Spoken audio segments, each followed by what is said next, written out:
A single swirl of scarlet tunics, midnight blue cavalry, and the metallic thunder of kettle drums had just swept onto the Buckingham forecourt, when the future King of England lifted his bearskin and, unseen by all but the sharpest cameras, met his wife's gaze.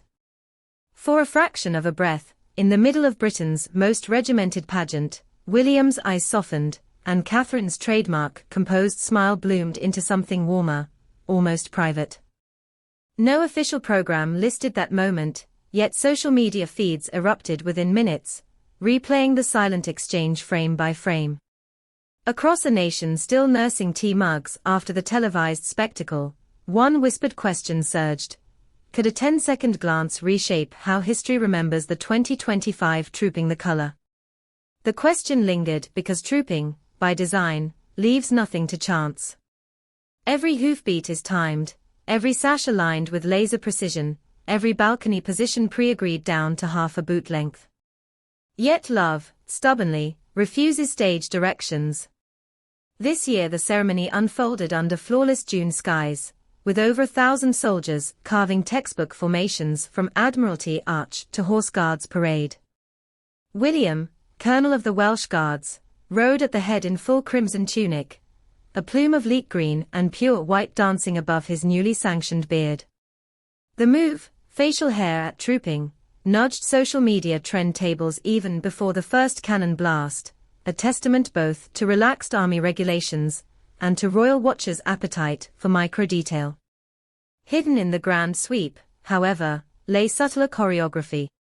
Katherine, Charlotte, George, and Louis had arrived by Ascot Landor through the cheering corridors of the mall, her Catherine Walker coat dress in cool aquamarine nodding, knowingly or not, to Queen Elizabeth II's choice on the same day as 16 years earlier. Each child sat upright, yet their personalities flickered through cracks in protocol, George absorbing every regimental call, Charlotte noting timings with a budding equestrien's eye, Louis squeezing his gloved hands around the rail as if it might lift him sky-high to the fighter jets overhead. Katherine's steadying presence crowned the scene, but even she stole a furtive look toward the quadrangle gates. The cavalry plume in her eye line signaled William's approach. Hook 1 drifted on the breeze. Would the Prince of Wales maintain stoic discipline, or break rank with something more human? Minutes later, we had our answer on the palace balcony. First, though, a hush, a palpable one. Mid-parade, guards' drumsticks froze and black armbands caught sunlight. King Charles called for 60 seconds silence commemorating the recent Air India tragedy. Tens of thousands held their breath. In that stillness, Katherine slipped her hand to Louis's shoulder, a mother's reminder that reverence can coexist with pageantry. The boy stilled. Soldiers later told us that the pause felt heavier than any cannon salute. Perhaps because it reminded everyone, royals and civilians alike, that ceremony is not an escape from real-world sorrow, but a lens through which nations process it. Hook 2 followed with the resumption of trumpets. Would grief dampen the day, or would the pageant reclaim momentum? The answer arrived in the form of William's horse turning toward the palace forecourt, sunlight igniting the gilt aiguillettes across his chest. A low roar greeted him. Katherine, balcony-side now, leaned forward just enough for long-lens photographers to capture the sparkle in her eyes. She mouthed something, unpicked seconds later by lip readers, as so proud. 17 syllables. 3. None? It scarcely mattered, the sentiment barreled across social feeds with viral speed. Observers older than social media recalled another glinting glance. Queen Elizabeth, at her consort, during Trooping 2009, back when Philip's scarlet tunic served as both anchor and lightning rod for Britain's longest reigning monarch. Headlines the next day dubbed Katherine's expression the echo of a queen.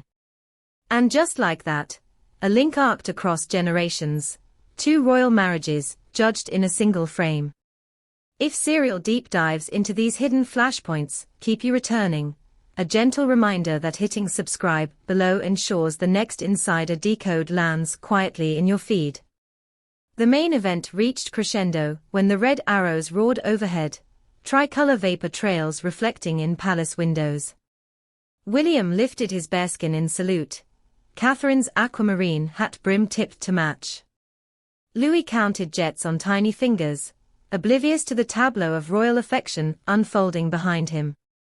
George, newly 11, caught the moment and grinned, an air glimpsing the blueprint of partnership he will one day need to emulate.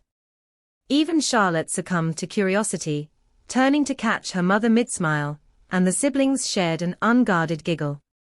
Proof, if it were needed, that the monarchy's public duty thrives when private warmth sneaks through.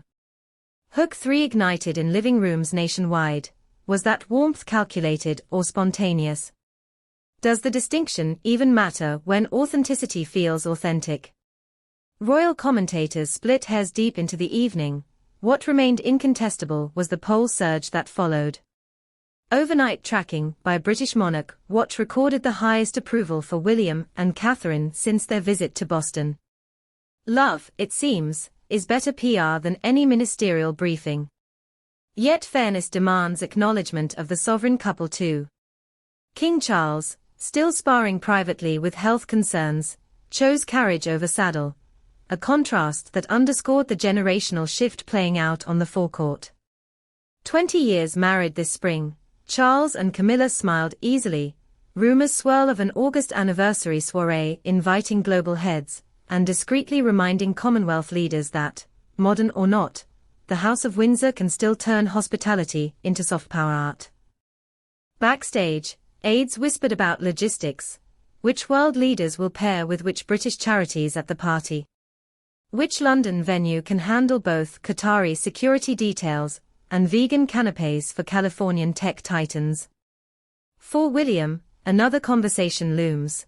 Harness ascending popularity to accelerate his Welsh Guards Veterans Initiative, or bank goodwill for broader mental health reform.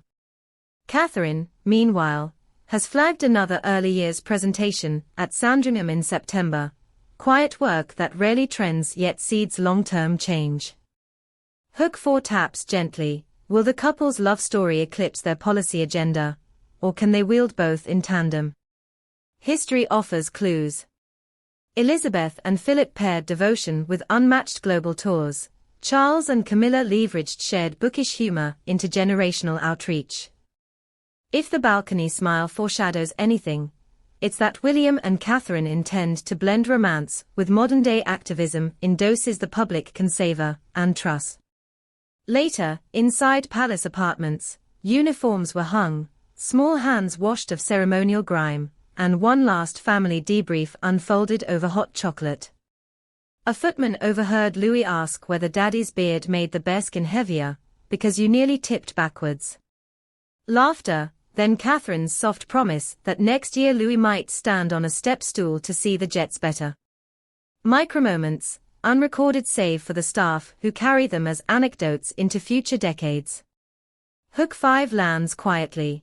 If the monarchy's power lies in televised splendor, its longevity rests in untelevised bedtime stories. Before dawn, the palace press office issued a concise bulletin praising superb professionalism by troops and highlighting that this year's Red Arrows used a 40% sustainable fuel mix. Heritage, resilience, and eco-innovation, 3 pillars in one paragraph. The editors of tomorrow's textbooks will find the sentence handy. So what next? Summer fates in Anglesey, a whispered Windsor christening for distant cousins, COP30 groundwork requiring William's climate gravitas. And always, that new algorithm, the public now actively scans for unscripted affection.